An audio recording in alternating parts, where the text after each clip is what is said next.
Pulivendula assembly అభ్యర్థిగా nomination దాఖలు చేయడానికి విచ్చేసిన ప్రియతమ ముఖ్యమంత్రి మనందరి శాసనసభ్యులు శ్రీ వైఎస్ జగన్మోహన్ రెడ్డి గారికి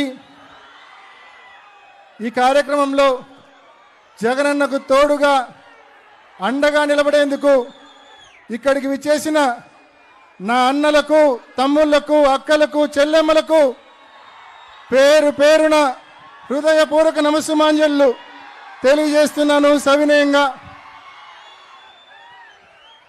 5 సంవత్సరాల జగనన్న పాలనలో ఈ నియోజకవర్గం అన్ని రకాలుగా అభివృద్ధి చెందింది. మోడల్ టౌన్ ప్రాజెక్టులో భాగంగా అనేక అభివృద్ధి కార్యక్రమాలు టౌన్లో జరిగింది, మీరంతా కూడా చూశారు. అదేవిధంగా ఎన్నికలప్పుడు ఏవైతే హామీలు ఇచ్చారో, సంక్షేమ పథకాలు చెప్పారో, చెప్పినవి చెప్పినట్టుగా గడిచిన 5 ఏళ్లలో ఎన్ని ఇబ్బందులున్నా, కోవిడ్ వలన 2 సంవత్సరాలు కోల్పోయినా చెప్పిన హామీలన్నీ కూడా అమలు చేసి చూపించారు జగనన్న. మరి ఇవాళ సంక్షేమ పథకాలు ఒకవైపు, అభివృద్ధి కార్యక్రమాలు ఒకవైపు, ముఖ్యంగా సాగునీటి రంగం గురించి ఒక్కసారి ఆలోచించండి.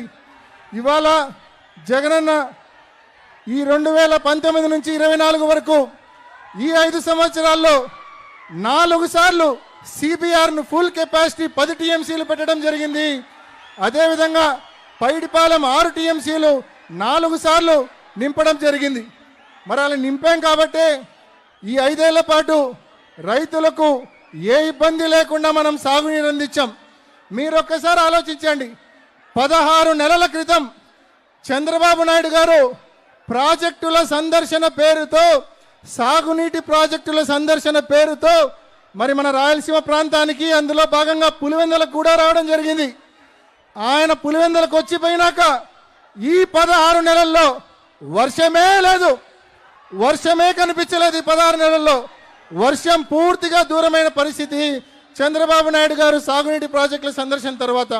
మరి ఇవాళ అటువంటి పరిస్థితుల్లో మనం ఈ 16 నెలల కరువు కాలంలో కూడా ఎక్కడ ఇబ్బంది పడకుండా మనం లింగాల బ్రాంచ్ కెనాల్ కింద చెరువులు కావచ్చు, పీబీసీ కింద చెరువులు కావచ్చు, జీకేఎల్ఐ కింద చెరువులకు కావచ్చు, సమృద్ధిగా అరటి రైతులకు, చీనీ రైతులకు మనం నీళ్ళు ఇచ్చామంటే జగనన్న ముందు చూపుతో సిబిఆర్లో 10 టీఎంసీలు పెట్టడం, పైడిపాలెంలో 6 టీఎంసీలు పెట్టడం వలనే అది సాధ్యమైందనే విషయాన్ని ప్రతి రైతు సోదరికి కూడా తెలియజేస్తా ఉన్నా. ముఖ్యంగా పంటల బీమా గురించి ఒకసారి ఆలోచించండి. 2014 నుంచి 19 వరకు మన జిల్లా రైతాంగానికి 750 కోట్ల రూపాయలు మరి వ్యవసాయ బీమా వస్తే, పంటల బీమా వస్తే, జగనన్న ప్రభుత్వంలో 2019 నుంచి 24 వరకు 1100 కోట్ల రూపాయలు పంటల బీమా రైతులకు అందింది. అదేవిధంగా ఇన్పుట్ సబ్సిడీ 2014 నుంచి 19 వరకు చంద్రబాబు హయాంలో కేవలం 40 కోట్ల రూపాయలు మాత్రమే ఇన్పుట్ సబ్సిడీ రైతులకు అందింది. జగనన్న హయాంలో దాదాపు 2019 నుంచి ఈ 24 వరకు దాదాపు 278 కోట్ల రూపాయల ఇన్పుట్ సబ్సిడీ రైతుల ఖాతాల్లో, ఈ జిల్లాలో రైతుల ఖాతాల్లో జమ కావడం జరిగిందనే విషయాన్ని మీ అందరికీ మనవి చేస్తా ఉన్నాం. 2023 ఖరీఫ్లో వర్షాభావ పరిస్థితుల వలన మనం ఏదైతే నష్టపోయామో ఆ 2023 ఖరీఫ్కు సంబంధించిన పంటల బీమా వచ్చే జూన్ మాసంలో రైతుల ఖాతాల్లో తప్పకుండా జమ అవుతుందనే విషయాన్ని కూడా మీ అందరికీ కూడా మనవి చేస్తా ఉన్నా. మరి ఒకవైపు మొగమేరు మీరు చూస్తే గతంలో ఎలా ఉండేది, ఇప్పుడు ఎలా ఉండేదో ఒక్కసారి చూడండి. మొగమేరు కట్టలు పటిష్టం చేయడం జరిగింది, చెక్ డ్యాంలు నిర్మించడం జరిగింది, రైతులకు ప్రయోజనకరంగా చేయడం జరిగింది.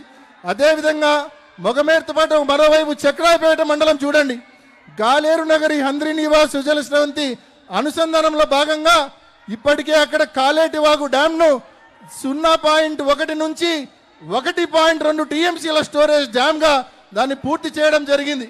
ఇవాళ వర్షం నీళ్ళు వస్తే మనం అక్కడ పంప్ హౌస్ల నిర్మాణం పూర్తి చేస్తే మరి చక్రాయపేట మండలంలో దాదాపు 40 చెరువులకు నీళ్ళు ఇచ్చే అవకాశం ఉందనే విషయాన్ని మీ అందరికీ మనవి చేస్తా ఉన్నా. తప్పకుండా సంవత్సరం రోజుల్లో ఆ పంప్ హౌస్లు కూడా పూర్తి చేసి చక్రాయపేట మండలాన్ని కూడా మిగిలిన 6 మండలాల మాదిరే చక్రాపేట మండలాన్ని కూడా సస్యశ్యామలం చేస్తామని చెప్పి ప్రతి రైతు సోదరుని కూడా తెలియజేస్తా ఉన్నా.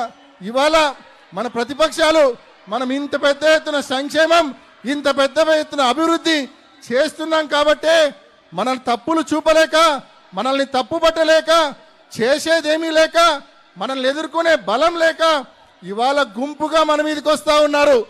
టీడీపీ, జనసేన, బీజేపీ కూటమిగా మన మీదకి వస్తూ ఉన్నారు. ఎల్లో మీడియాను అడ్డు పెట్టుకొని విష ప్రచారాలు చేస్తూ ఉన్నారు. లేనివి ఉన్నట్టు, ఉన్నవి లేనట్టు విష ప్రచారాలు చేస్తూ ఉన్నారు. ఇవంతా కూడా మీరు గమనించండి. ఒక అబద్ధాన్ని 100 సార్లు చెప్తే అది నిజమవుతుందని చంద్రబాబు సిద్ధాంతం, ఎల్లో మీడియా సిద్ధాంతం.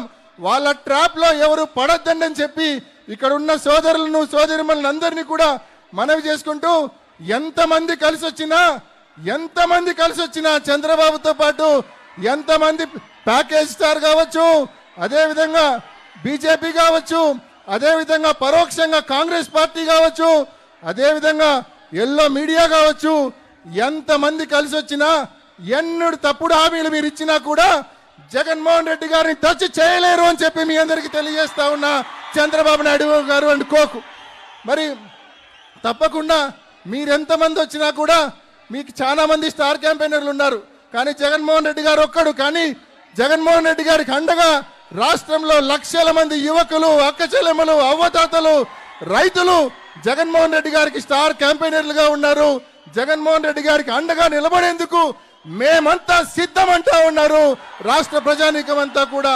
కాబట్టి తప్పకుండా ఎంతమంది కలిసి వచ్చినా సరే జగన్మోహన్ రెడ్డి గారి విజయాన్ని, వైఎస్ఆర్ కాంగ్రెస్ పార్టీ విజయాన్ని ఏ ఒక్కరు కూడా ఆపలేరు రాష్ట్రంలో అని చెప్పి మీ అందరికీ తెలియజేస్తూ, 2019లో మీరు ఎలా ఆదరించారో, ఎలా ఆశీర్వదించారో, మరి 2024లో ఈ ఎన్నికల్లో కూడా మే 13న జరిగే ఎన్నికల్లో మీ ఆదరణ, మీ ఆశీస్సులు సంపూర్ణంగా ఎమ్మెల్యే అభ్యర్థిగా పోటీ చేస్తున్న మనందరి అన్న జగనన్న పైన, అదేవిధంగా ఎంపీ అభ్యర్థిగా పోటీ చేస్తున్న నా పైన మీ అందరి ఆదరణ, ఆశీస్సులు మెండుగా ఉంచాలని, ఘన విజయం 2019కి మించిన ఘన విజయం అందించాలని, మళ్ళీ ప్రజాసేవను, ఈ అభివృద్ధి యజ్ఞాన్ని, ఈ సంక్షేమ రాజ్యాన్ని ముందుకు కొనసాగించే విధంగా మీ అందరి ఆశీస్సులు ఉండాలని పేరు పేరున ప్రతి అన్న తమ్ముణ్ణి, ప్రతి అక్క చెల్లెమ్మను పేరు పేరున మనవి చేసుకుంటూ ముగిస్తున్నా.